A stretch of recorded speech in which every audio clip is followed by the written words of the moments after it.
ಗರ್ಭಕೋಶಕ್ಕೆ ಆಗುವಂತ ಕೆಲವೊಂದು ಸಮಸ್ಯೆಗಳು ಅಂತ ಬಂದ್ರೆ ಆನುವಂಶಿಕ ಕಾಯಿಲೆಗಳಿಂದ ಬರುವಂಥದ್ದು ಕೆಲವಿರುತ್ತೆ. ಮತ್ತೆ ಕೆಲವು ಈ ಸೋಂಕು ಜಾಸ್ತಿಯಾಗಿ ಸೋಂಕಿನಿಂದ ಪೆಲ್ವಿಕ್ ಇನ್ಫೆಕ್ಷನ್, ಕೆಲವು ಎಂಡೋಮೆಟ್ರಿಯೋಸಿಸ್ ಅಂತ ಹೇಳ್ತೀವಿ. ಈಗ ಗರ್ಭಕೋಶ ತೆಗೆಯೋದ್ರೊಳಗೂ ಕೂಡ 2 ಥರ ಇದೆ. ಕೆಲವರಲ್ಲಿ ಏನಾಗುತ್ತೆ, ಈ ಅಂಡಾಶಯವನ್ನು ಕೂಡ ತೆಗೆಯುವಂಥ ಪರಿಸ್ಥಿತಿ ಬರುತ್ತೆ. ಅದರೊಳಗೂ ಏನಾದರೂ ಟ್ಯೂಮರು, ಸಿಸ್ಸು ಅಥವಾ ಅಂಟ್ಕೊಂಡು ಹಾಳಾಗಿರೋದು ಆ ಥರ ಇದ್ದಾಗ, ಸೊ ಅಂಥವರಲ್ಲಿ ಕೆಲವು ಋತುಬಂಧದ ಕೆಲವು ಸಿಂಪ್ಟಮ್ಸ್ಗಳು, ಲಕ್ಷಣಗಳು ಕಾಣಿಸ್ಕೋಬೋದು. ಸೊ ಇದು ಕೆಲವು ಲೈಂಗಿಕ ಸಮಸ್ಯೆಗಳಿಗೂ ಕಾರಣ ಆಗ್ಬೋದು, ಹಾರ್ಮೋನುಗಳು ತುಂಬಾ ಕಡಿಮೆ ಆದಾಗ. ಅಂದ್ರೆ ಈಗ ಗರ್ಭಕೋಶಕ್ಕೆ ಆಗುವಂತ ಕೆಲವೊಂದು ಸಮಸ್ಯೆಗಳು ಅಂತ ಬಂದ್ರೆ ಇವೆಲ್ಲವೂ ಜೆನೆಟಿಕ್ ರೀಸನ್ಸ್ ಇಂದ ಬರುವಂತದ್ದ ಅಥವಾ ಲೈಫ್ ಸ್ಟೈಲ್ ಇಂದನ ಅಥವಾ ಲೈಂಗಿಕ ಸಂಪರ್ಕದಿಂದ ಬರುವಂತಹ ಕಾಯಿಲೆಗಳಾಗಿರ್ತಾರೆ? ಬೇರೆ ಬೇರೆ ಕಾರಣ. ಈಗ ಆನುವಂಶಿಕ ಕಾಯಿಲೆಗಳಿಂದ ಬರುವಂತದ್ದು ಕೆಲವಿರುತ್ತೆ. ಕೆಲವು ಸೋಂಕಿನಿಂದ ಆಗುವಂಥದ್ದು, ಜನನಾಂಗಗಳ ಸೋಂಕಿನಿಂದ ಆಗುವಂಥದ್ದು, ಕೆಲವು ಈ ಟ್ಯೂಮರ್ ಇದು ಗಡ್ಡೆಗಳು ಅಥವಾ ಕ್ಯಾನ್ಸರ್ ಆಗುವಂಥದ್ದು, ಮತ್ತು ಈ ರೀತಿ ಬೇರೆ ಬೇರೆ ಕಾರಣಗಳಿಂದ ಆಗುವಂಥದ್ದು. ಎಲ್ಲನೂ ಒಂದೇ ಕಾರಣ ಇರೋದಿಲ್ಲ. ಕೆಲವು ಜೆನೆಟಿಕ್ ಡಿಸೀಸಸ್ಸು, ಕೆಲವು ಕ್ಯಾನ್ಸರ್ಗಳು ಈ ಥರ ಜೆನೆಟಿಕಲಿ ಇದರದ್ದಾಗುವಂಥದ್ದಾಗಿರ್ಬೋದು. ಮತ್ತೆ ಕೆಲವು ಈ ಸೋಂಕು ಜಾಸ್ತಿಯಾಗಿ ಸೋಂಕಿನಿಂದ ಪೆಲ್ವಿಕ್ ಇನ್ಫೆಕ್ಷನ್, ಕೆಲವು ಎಂಡೋಮೆಟ್ರಿಯೋಸಿಸ್ ಅಂತ ಹೇಳ್ತೀವಿ. ಅದರೊಳಗೂ ಕೂಡ ಇದು ಮುಟ್ಟಿನ ಸಮಯದಲ್ಲಿ ಗರ್ಭಕೋಶದ ಅಕ್ಕಪಕ್ಕದಲ್ಲಿ ಅದನ್ನ ರಕ್ತಸ್ರಾವ ಆಗಿ ರಕ್ತ ಗಡ್ಡೆಗಳಾಗತ್ತೆ. ಅದನ್ನ ಎಂಡೋಮೆಟ್ರಿಯೋಸಿಸ್ ಅಂತ. ಅದು ಒಂದಕ್ಕೊಂದು ಅಂಟ್ಕೊಂಡು ಕೆಲವು ಸಲ ತೊಂದರೆ ಕೊಡುತ್ತೆ. ಆವಾಗ ತೆಗೆಯುವಂಥ ಸಂದರ್ಭ ಬರ್ಬೋದು. ಮತ್ತು ಅದಕ್ಕೇನಾದರೂ ಹಾನಿ ಆಗಿದ್ದಾಗ, ಇಂಜುರೀಸ್ ಅಂತ ನಾವು ಏನು ಹೇಳ್ತೀವಿ, ಆವಾಗ ಈ ಥರ ಡೆಲಿವರಿ ಸಮಯದಲ್ಲಿ ಕೆಲವು ತೊಂದರೆಗಳಿದ್ದಾಗ, ಈ ಬೇರೆ ಸಮಯದಲ್ಲಿ ಕ್ಯಾನ್ಸರು ಆ ರೀತಿ ಎಲ್ಲ ಇದ್ದಾಗ, ಅಂಥ ಸಂದರ್ಭಗಳಲ್ಲಿ ಮಾತ್ರ ಅದನ್ನು ನಾವು ತೆಗಿಬೇಕಾಗತ್ತೆ. ಗರ್ಭಕೋಶ ಇವಾಗ ಗರ್ಭಕೋಶ ತೆಗೆಯೋದನ್ನ ಅದನ್ನು ಉಳಿಸೋದಕ್ಕೆ ಆದಷ್ಟು ಪ್ರಯತ್ನ ಮಾಡ್ತೀವಿ ನಾವು. ಈ ಗರ್ಭಕೋಶ ಪೂರ್ತಿ ನಾರ್ಮಲ್ ಆಗಿದೆ, ತುಂಬ ಹೆವಿ ಬ್ಲೀಡಿಂಗ್ ಆಗ್ತಾ ಇದೆ ಅವ್ರಿಗೆ, ಮತ್ತು ಅದರೊಳಗೂ ಕೂಡ ಒಂದು ಗರ್ಭಕೋಶದ ಒಳಪದರಗಳೆಲ್ಲ ಬೆಳ್ಕೊಂಡು ಹೋಗ್ತಾ ಇದೆ, ಈ ಥರ ಇದ್ದಾಗಲೂ ಕೂಡ ನಾವು ಅದಕ್ಕೆ ಇವಾಗ ಈಗ ಕೆಲವು ಕಾಪರ್ ಟೀ ಥರ ಅದರೊಳಗೆ ಔಷಧಿ ಇರುತ್ತೆ, ಹಾರ್ಮೋನ್ ಔಷಧಿ ಅಂಥದನ್ನು ಹಾಕಿದಾಗ ಏನಾಗುತ್ತೆ, ಬ್ಲೀಡಿಂಗ್ ಎಲ್ಲ ಕಡಿಮೆ ಆಗಿ, ಬ್ಲೀಡಿಂಗು, ಪೇಯ್ನು ಎಲ್ಲ ಕಡಿಮೆ ಆಗಿ ಒಂದು 8-10 ವರ್ಷನೇ ಇಟ್ಕೊಳ್ಬೋದು ಅದನ್ನು. ಈಗ 38-40 ವರ್ಷದಲ್ಲಿ ಅವ್ರಿಗೇನೋ ಈ ಥರ ತೊಂದರೆ ಆಯಿತು ಅಂದರೆ, ನಾವು ಆ ಥರದನ್ನ ಮಿರೆನ ಅದೆಲ್ಲ ಕೆಲವು ಬರ್ತಾ ಇದೆ ಇವಾಗ, ಕಾಪರ್ ಟೀ ಥರ ಇರುತ್ತೆ, ಅದರೊಳಗೆ ಹಾರ್ಮೋನುಗಳಿರುತ್ತೆ. ಸೊ ದಿನ ಸ್ವಲ್ಪ ಸ್ವಲ್ಪನೇ ಹಾರ್ಮೋನನ್ನು ಅದು ರಕ್ತಕ್ಕೆ ಇದನ್ನು ಕಳಿಸಿ ಅದನ್ನು ಅದು ಹಾರ್ಮೋನುಗಳು ಉತ್ಪತ್ತಿ ಆಗ್ತಾ ಇರೋದನ್ನ ದಿನನಿತ್ಯ ಸ್ವಲ್ಪ ಸ್ವಲ್ಪ ಆಗಿ ರಿಲೀಸ್ ಆಗ್ತಾ ಇರುತ್ತೆ. ಅದರಿಂದ ಈ ಬ್ಲೀಡಿಂಗ್ ಕಂಟ್ರೋಲ್ ಆಗಿ ಟ್ಯಾಬ್ಲೆಟ್ಸ್ಗಳು ತೊಗೊಳೋದು ಬೇಕಿಲ್ಲ, ನಾವು ಗರ್ಭಕೋಶನೂ ಉಳಿಸ್ಬೋದು. ಸೊ ಅದನ್ನು ಆ ಸಂದರ್ಭದಲ್ಲಿ ಸ್ತ್ರೀಗೆ ಯಾವುದು ಸೂಕ್ತವಾಗಿದ್ದು, ಹೇಗೆ ನಾವು ಗರ್ಭಕೋಶ ಉಳಿಸೋಕ್ಕಾಗತ್ತಾ ಅಥವಾ ಅದನ್ನು ತೆಗಿಲೇಬೇಕಾ ಅನ್ನೋ ತಿಳ್ಕೊಂಡು ನಾವು ಮಾಡಬೇಕಾಗತ್ತೆ. ಇನ್ ಕೇಸ್ ತೆಗಿಲೇಬೇಕು ಅನ್ನುವಂತ ಒಂದು ಅನಿವಾರ್ಯತೆ ಕ್ರಿಯೇಟ್ ಆಗಿ ಗರ್ಭಕೋಶವನ್ನ ರಿಮೂವ್ ಮಾಡಿದ್ರೆ ಏನಾದ್ರೂ ಬೇರೆ ಬೇರೆ ಹೆಲ್ತ್ ಇಶ್ಯೂಸ್ ಆಗುತ್ತಾ ಅದರಿಂದ ಆಕೆಗೆ? ಈಗ ಗರ್ಭಕೋಶ ತೆಗಿಯೋದ್ರೊಳಗೂ ಕೂಡ 2 ಥರ ಇದೆ. ಈಗ ಮೆನೋಪಾಸ್ ಆಗೋಗ್ಬಿಟ್ರೆ, ಈಗ ಮುಟ್ಟು ನಿಂತು ಆಗೋಗ್ಬಿಟ್ಟಿದೆ, ಆಮೇಲೆ ನೀವು ಗರ್ಭಕೋಶ ತೆಗೆದಿದ್ದೀರಾ ಮಾಡಿದ್ದೀರಾ ಅಂದ್ರೆ ಹೆಚ್ಚಿಗೆ ಏನು ತೊಂದರೆ ಆಗಲ್ಲ. ಅದಕ್ಕೆ ಮುಂಚೆ ಇದು ಋತುಬಂಧ ಆಗಕ್ಕೆ ಮುಂಚೆ ನಾವು ಗರ್ಭಕೋಶ ತೆಗೆಯೋದಾದ್ರೆ ಸಾಮಾನ್ಯವಾಗಿ ಅಂಡಾಶಯನ ತೆಗೆಯೋದಿಲ್ಲ, ಅದೆಲ್ಲ ಚೆನ್ನಾಗಿದ್ರೆ. ಯಾಕಂದ್ರೆ ಅಂಡಾಶಯದ ಕೆಲಸ ಋತುಬಂಧ ಆಗೋ ತನಕ ನಡ್ಕೊಂಡು ಹೋಗ್ತಾನೆ ಇರುತ್ತೆ. ಗರ್ಭಕೋಶ ಒಂದಿರಲ್ಲ, ಮುಟ್ಟಾಗಲ್ಲ, ಮಕ್ಕಳಾಗಲ್ಲ ಅಷ್ಟೇನೆ, ಆದ್ರೆ ದೇಹದಲ್ಲಿ ಎಲ್ಲ ಕೆಲಸಗಳು ನಡೀತಾ ಇರುತ್ತೆ. ಕೆಲವರಲ್ಲಿ ಏನಾಗುತ್ತೆ, ಈ ಅಂಡಾಶಯನು ಕೂಡ ತೆಗೆಯುವಂಥ ಪರಿಸ್ಥಿತಿ ಬರುತ್ತೆ. ಅದರೊಳಗೂ ಏನಾದರೂ ಟ್ಯೂಮರು, ಸಿಸ್ಸು ಅಥವಾ ಅಂಟ್ಕೊಂಡು ಹಾಳಾಗಿರೋದು ಆ ಥರ ಇದ್ದಾಗ, ಅಂಥ ಸಮಯದಲ್ಲಿ ಏನಾಗುತ್ತೆ, ನಾವು ಸರ್ಜಿಕಲ್ ಮೆನೋಪಾಸ್ ಅಂತ, ಅಂದರೆ ಈಗ ಇದನ್ನ ತೆಗೆಯೋದ್ರಿಂದ ಆಗುವಂಥ ಋತುಬಂಧ, ಹಾರ್ಮೋನುಗಳು ಉತ್ಪತ್ತಿ ಎಲ್ಲ ನಿಂತು ಹೋಗ್ಬಿಡೋದ್ರಿಂದ ಋತುಬಂಧ ಆಗುತ್ತೆ. ಸೊ ಅಂಥವರಲ್ಲಿ ಕೆಲವು ಋತುಬಂಧದ ಕೆಲವು ಸಿಂಪ್ಟಮ್ಸ್ಗಳು, ಲಕ್ಷಣಗಳು ಕಾಣಿಸ್ಕೋಬೋದು. ತುಂಬ ಸೆಕೆ ಆಗೋದು, ಬೆವರು ಬರೋದು, ಸುಸ್ತಾಗೋದು, ನಿದ್ದೆ ಇಲ್ಲ ಅಥವಾ ಆತಂಕ, ಖಿನ್ನತೆ ಥರ. ಅಂಥವ್ರು ಕೂಡ ಈಗ ಹಾರ್ಮೋನ್ ರಿಪ್ಲೇಸ್ಮೆಂಟ್ ಅಂತ ಹೇಳಿಬಿಟ್ಟು ನಾವು ಅಂಥವ್ರಿಗೂ ಹಾರ್ಮೋನ್ಸ್ಗಳು ಕೊಟ್ಟು ಅದನ್ನ ಸರಿಪಡಿಸೋಕ್ಕಾಗತ್ತೆ. ಸೊ ಇದು ಕೆಲವು ಲೈಂಗಿಕ ಸಮಸ್ಯೆಗಳಿಗೂ ಕಾರಣ ಆಗ್ಬೋದು. ಹಾರ್ಮೋನುಗಳು ತುಂಬ ಕಡಿಮೆ ಆದಾಗ ನೋವಿನ ಸಂಭೋಗ ಅಥವಾ ಬೇರೆ ಆಸಕ್ತಿ ಕಡಿಮೆ ಆಗೋದು, ಈ ಥರ ತೊಂದರೆಗಳು ಕೆಲವರಲ್ಲಿ ಕಾಣಿಸ್ಬೋದು ಋತುಬಂಧ. ಅದಕ್ಕೆಲ್ಲ ನಾವು ಸರಿಪಡಿಸೋದಕ್ಕೆ ಹಾರ್ಮೋನ್ ಥೆರಪಿ ಕೂಡ ಸಾಧ್ಯತೆಗಳಿರುತ್ತೆ. ಅದರಿಂದ ಈಗ ನಾವು ಕೇಸ್ ವೈಸ್ ಅಂದರೆ ಇಂಡಿವಿಜುವಲೈಸೇಷನ್ ಅಂತ ಅದಕ್ಕೆ ಹೇಳೋದು. ಆ ಸ್ತ್ರೀಗೆ ಅವರಲ್ಲಿರುವಂಥ ತೊಂದರೆ ಫಸ್ಟ್ ತಿಳ್ಕೊಂಡು, ಯಾವುದೇ ಸಮಸ್ಯೆ ಇರಲಿ, ಯಾವುದೇ ಕಾಯಿಲೆ ಇರಲಿ, ಮೊದಲು ನಾವೇನು ಮಾಡಬೇಕು, ಸ್ತ್ರೀಗೆ ಅದರಿಂದ ಮುಕ್ತಿ ಕೊಡಬೇಕು. ಅವಳು ನೋವು ಅನುಭವಿಸೋದನ್ನು ಕಡಿಮೆ ಮಾಡಬೇಕು. ಅವಳಿಗೆ ಏನು ತೊಂದರೆ ತಕರಾರಿದೆ ಅದನ್ನು ಸರಿಪಡಿಸ್ಬೇಕು. ಅದು ನಮ್ಮ ಮುಖ್ಯ ಉದ್ದೇಶ. ಅದನ್ನು ಯಾವ ರೀತಿ ಮಾಡಿದರೆ ಸರಿ ಹೋಗುತ್ತೆ, ಅವಳು ಹೆಚ್ಚಿಗೆ ತೊಂದರೆ ಆಗದ ರೀತಿಯಲ್ಲಿ ಅದನ್ನು ನಾವು ಮಾಡಬೇಕಾಗುತ್ತೆ. ಓಕೆ. ಇನ್ನು ಗರ್ಭಕೋಶದ ವಿಚಾರದಲ್ಲಿ ಒಂದಷ್ಟು ಆರೋಗ್ಯಯುತವಾಗಿ ಒಂದಷ್ಟು ಜೀವನ ಶೈಲಿ ಕೂಡ ಮುಖ್ಯವಾಗುತ್ತೆ ಅಂತ ಹೇಳಿದ್ರಿ. ಹೌದು. ಬಟ್ ಏನೇ ಆ ತರದ ಲೈಫ್ ಸ್ಟೈಲ್ ಫಾಲೋ ಮಾಡ್ಕೊಂಡು ಹೋಗ್ತಾ ಇದ್ರು ಕೂಡ ಇತ್ತೀಚಿನ ದಿನಗಳಲ್ಲಿ ಈ ಕ್ಯಾನ್ಸರ್ ಅನ್ನೋದು ಜಾಸ್ತಿ ಬೇರೆ ಬೇರೆ ರೀತಿಯ ಕ್ಯಾನ್ಸರ್ಗಳನ್ನ ನಾವು ನೋಡಿರ್ತೀವಿ ಮಹಿಳೆಗೆ. ಅದರಲ್ಲಿ ಗರ್ಭಕಂಠದ ಕ್ಯಾನ್ಸರ್ ಇತ್ತೀಚೆಗೆ ತುಂಬಾ ಮಂದಿ ಅದರಿಂದ ಬಳಲ್ತಾ ಇದ್ದಾರೆ. ಕೊನೆ ಸ್ಟೇಜ್ ತನಕ ಗೊತ್ತಾಗೋದೇ ಇಲ್ಲ.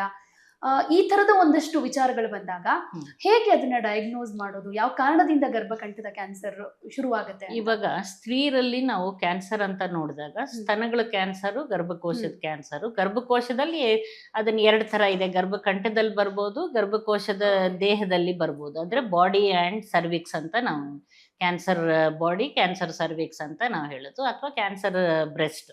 ತುಂಬ ಸಾಮಾನ್ಯವಾಗಿ ಸ್ತ್ರೀಯರು ಬಳಲುವಂಥದ್ದು. ಬೇರೆ ಬೇರೆ ಕ್ಯಾನ್ಸರ್ಗಳು, ಕೆಲವು ಕರುಳಿನ ಕ್ಯಾನ್ಸರ್ ಇರ್ಬೋದು, ಬಾಯಿನ ಕ್ಯಾನ್ಸರ್ ಇರ್ಬೋದು, ಬೇರೆ ಬೇರೆ ಬಂದರೂ ಕೂಡ ಜಾಸ್ತಿ ನಾವು ನೋಡೋದು ಹೆಂಗಸರಲ್ಲಿ ಇದೆರಡನ್ನ. ಇದೆಲ್ಲದಕ್ಕೂ ನೀವು ಮೊದಲು ಏನದನ್ನ ಅದು ಬರ್ದಂಗೆ ತಡೆಗಟ್ಟೋದು ಪ್ರಿವೆನ್ಷನ್. ಇನ್ನೊಂದು ಅರ್ಲಿ ಸ್ಟೇಜ್ ಡಿಟೆಕ್ಷನ್, ಅಥವಾ ಯಾವುದೇ ಸ್ಟೇಜಲ್ಲಿ ಇದಾದರೂ ಕೂಡ ಸರಿಯಾದ ಸೂಕ್ತವಾದ ಚಿಕಿತ್ಸೆ. ಇದಿಷ್ಟು ನಾವು ತಿಳ್ಕೊಳ್ಬೇಕಾಗುತ್ತೆ. ಇದನ್ನು ಬರ್ದಂಗೆ ತಡೆಗಟ್ಟೋದು, ಈಗ ನೀವು ಸ್ತನದ ಕ್ಯಾನ್ಸರ್ ತಗೊಳ್ಳಿ, ಅದನ್ನು ತಡೆಗಟ್ಟೋದು ಹೇಗೆ? ನಾವು ಯಾವುದೇ ಒಂದು ಸ್ತ್ರೀಗೆ ಪರೀಕ್ಷೆಗಳನ್ನು ಮಾಡಿಸ್ಕೊಳ್ಬೇಕಾದ್ರೆ ನಾವು ಆಗಾಗ ರೆಗ್ಯುಲರ್ ಚೆಕಪ್ ಅಂತ, ರೆಗ್ಯುಲರ್ ಹೆಲ್ತ್ ಚೆಕಪ್ ಅಂತ ಆಗಾಗ ಬಂದು ಅವರು ವೈದ್ಯರ ಹತ್ರ ಬಂದು ಏನು ತೊಂದರೆ ಇಲ್ಲದೆ ಇದ್ದರೂ ಕೂಡ 2 ವರ್ಷಕ್ಕೊಂದ್ಸಲ, ಏನು ತೊಂದರೆ ಇದೆ 2-3 ವರ್ಷಕ್ಕೊಂದ್ಸಲನೋ, ಅಥವಾ 40 ವರ್ಷ ದಾಟಿದ ಮೇಲೆ ವರ್ಷಕ್ಕೊಂದ್ಸಲ ಬ್ಲಡ್ ಪ್ರೆಷರ್ ಇದೆಯಾ, ಅಥವಾ ಡಯಾಬಿಟಿಸ್ ಬಂದಿದೆಯಾ, ಕ್ಯಾಲ್ಶಿಯಂ ಸರಿಗಿದೆಯಾ, ವಿಟಮಿನ್ ಡಿ, B12 ಅದೆಲ್ಲ ಸರಿಗಿದೆಯಾ, ಥೈರಾಯ್ಡ್ ಪ್ರಾಬ್ಲಮ್ ಇಲ್ವಾ, ಈ ಕೆಲವು ಮಿನಿಮಮ್ ಬೇಸಿಕ್ಸ್ ಅಂತ ಹೇಳ್ತೀವಿ. ಅದರೊಳಗೆ ಯಾಕಂದರೆ ಅದು ಸಾಮಾನ್ಯವಾಗಿ ನಾವು ನೋಡೋವಂಥ ತೊಂದರೆಗಳದು. ಅದ್ರ ಜೊತೆಗೆ ಒಂದು ಸ್ಕ್ಯಾನಿಂಗ್ ಪರೀಕ್ಷೆ, ಗರ್ಭಕೋಶದಲ್ಲಿ ಏನೂ ತೊಂದರೆ. ಎಷ್ಟೋ ಜನಕ್ಕೆ ಏನಾಗುತ್ತೆ, ಬೇರೆ ಏನೋ ಸುಮ್ಮನೆ ಕಾರಣಕ್ಕೆ ಬಂದಿರ್ತಾರೆ, ನಾವು ಬೇರೆ ಕಾರಣಕ್ಕೋಸ್ಕರವಾಗಿ ಪರೀಕ್ಷೆ ಮಾಡಿರ್ತೀವಿ. ಈಗ ಇನ್ನೇನೋ ಹೊಟ್ಟೆ ನೋವು ಅಂತಿರ್ತಾರೆ, ಒಂದು ಸ್ಕ್ಯಾನ್ ಮಾಡ್ತೀವಿ, ಅವಾಗ ಗರ್ಭಕೋಶದಲ್ಲಿ ಒಂದು ದೊಡ್ಡ ಗಡ್ಡೆ ಕಾಣಿಸ್ಕೊಂಡಿರುತ್ತೆ. ಇನ್ನೊಂದು ಕೆಲವರು ಯಾವುದೋ ಒಂದು ಸೋಂಕು ಅಥವಾ ಮುಟ್ಟಿನ ತೊಂದರೆಗೆ ಬಂದಿರ್ತಾರೆ, ನಾವು ಪರೀಕ್ಷೆ ಮಾಡಿ ನೋಡಿದಾಗ ಗರ್ಭಕಂಠದಲ್ಲಿ ಒಂದು ಹುಣ್ಣು ಇರ್ಬೋದು, ಅಲ್ಸರ್ ಇರ್ಬೋದು, ಸೊ ಕೆಲವು ಸಲ ಚಾನ್ಸ್ ಡಿಟೆಕ್ಷನ್. ನಾವು ಅವಾಗ ಏನಾಗುತ್ತೆ, ಇನ್ಯಾವುದೋ ಕಾರಣಕ್ಕೆ ಬಂದಾಗ ನಮ್ಗೆ ಸಿಗುತ್ತೆ.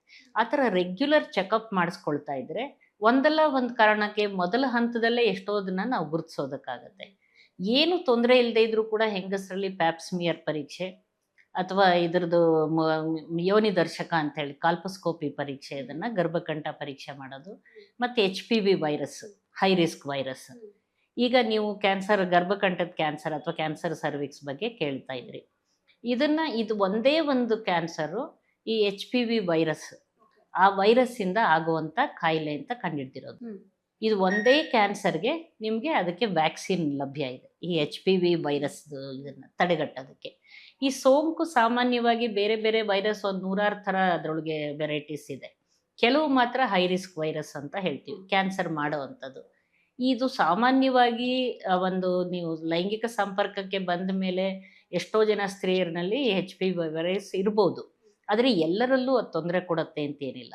ಕೆಲವು ಹೈ ರಿಸ್ಕ್ ವೈರಸ್ಸು ಗರ್ಭಕಂಠದಲ್ಲಿ ಏನಾದರೂ ಬದಲಾವಣೆ ಆದಾಗ ಕ್ಯಾನ್ಸರ್ ಮಾಡೋದಕ್ಕೆ ಸಾಧ್ಯತೆಗಳಿರುತ್ತೆ. ಈ ಕ್ಯಾನ್ಸರ್ನ ನಾವು ತಡೆಗಟ್ಟೋದಕ್ಕೋಸ್ಕರ ಚಿಕ್ಕ ವಯಸ್ಸಿನಲ್ಲೇ, ಅಂದರೆ ಲೈಂಗಿಕ ಸಂಪರ್ಕಕ್ಕೆ ಬರೋಕ್ಕೆ ಮುಂಚೆ, ಮದುವೆಗೆ ಮುಂಚೆ ಅದನ್ನು ಕೊಟ್ಟಾಗ ಅವರಲ್ಲಿ ಇದಕ್ಕೆ ಒಂದು ರಕ್ಷಣೆ ಜಾಸ್ತಿ ಆಗುತ್ತೆ, ಕ್ಯಾನ್ಸರ್ ಬರೋದನ್ನು ತಡೆಗಟ್ಬೋದು. ಸಾಮಾನ್ಯವಾಗಿ 9 ವರ್ಷದಿಂದ 14 ವರ್ಷ ತನಕ ಅವ್ರಿಗೆ ಕಡಿಮೆ ಡೋಸಸ್ಸು ಕೂಡ ಬೇಕಾಗತ್ತೆ. ಅದು ಈಗ 1 ಡೋಸ್ ಅಥವಾ 2 ಡೋಸ್ ಅಷ್ಟೇ ಸಾಕಾಗತ್ತೆ ಅವ್ರಿಗೆ. ಅದು ಅವ್ರಿಗೆ ಕ್ಯಾನ್ಸರ್ ಬರದಂಗೆ ತಡೆಗಟ್ಟುತ್ತೆ.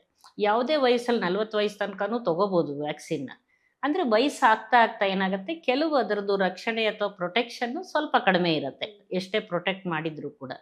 ಅದೆಲ್ಲ ಕೊಟ್ಟರೂ ಕೂಡ ಈ ಆಗಾಗ ಪರೀಕ್ಷೆಗಳು ಮಾಡಿಸ್ಕೊಳ್ಳೋದನ್ನು ಮಾಡಿಸ್ಕೊತಾ ಇರಬೇಕು.